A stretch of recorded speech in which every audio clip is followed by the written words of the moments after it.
আমি আগেও বলেছি, আবারও আপনাদেরকে নিয়ে স্মরণ করিয়ে দিচ্ছি সবাইকে, আমরা একটা যুদ্ধ অবস্থায় আছি। অশুভ চক্র আমাদের স্বপ্নকে, আমাদের ঐক্যকে ভেঙে দিতে সব শক্তি নিয়ে চেষ্টা করছে এবং চেষ্টা আরো কঠোরতর করবে। একে প্রতিহত করার জন্য আপনাদেরকে সব সময় সতর্ক থাকতে হবে, জাতিকে রক্ষা করার জন্য।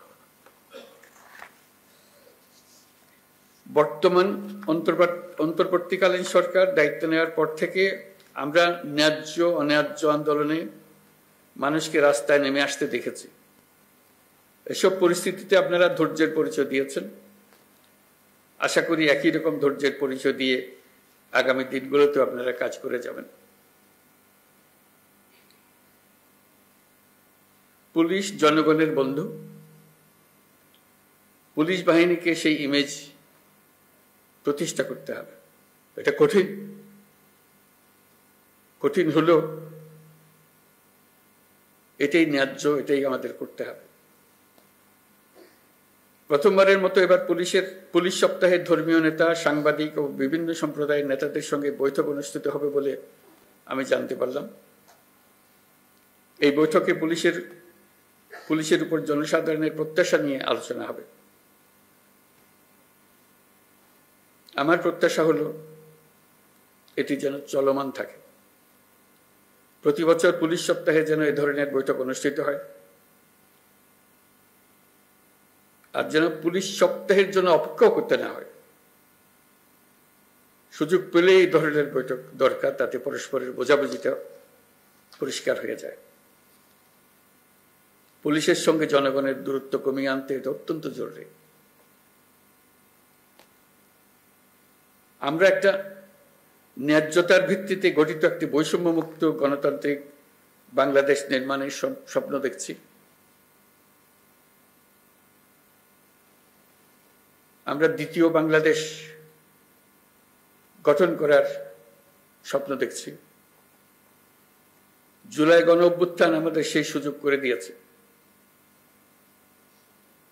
এই সুযোগ যেন আমরা না হারাই। এই সুযোগ হারালে আমরা পরবর্তী প্রজন্মের কাছে চিরজীবনের জন্য দায়ী থাকব। বিশ্বের বুকে একটি শান্তিপূর্ণ সমৃদ্ধ দেশ হিসেবে বাংলাদেশ মাথা তুলে দাঁড়াচ্ছে এবং মাথা উঁচু করে রাখবে সবসময়। এই স্বপ্ন পূরণে আপনাদের ভূমিকা অনেক।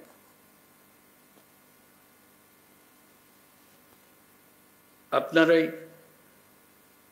এই স্বপ্ন বাস্তবায়নের মূল শক্তি।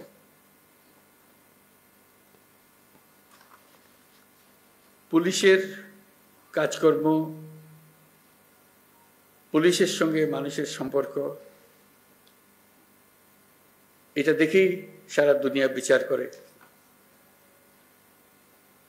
আমরা সভ্যতার কোন স্তরে আছি? আমরা সভ্যতার সর্বস্তরে যেতে চাই। এটাই আমাদের স্বপ্ন। এই স্বপ্ন বাস্তবায়নে আপনারা একটা অত্যন্ত গুরুত্বপূর্ণ শক্তি। বাংলাদেশ পুলিশ বাহিনী যেন গোটা বিশ্বে প্রশংসিত হয়, দেশের সকল মানুষের কাছে প্রশংসিত হয়, এই প্রত্যাশা নিয়ে আমার বক্তব্য শেষ করছি।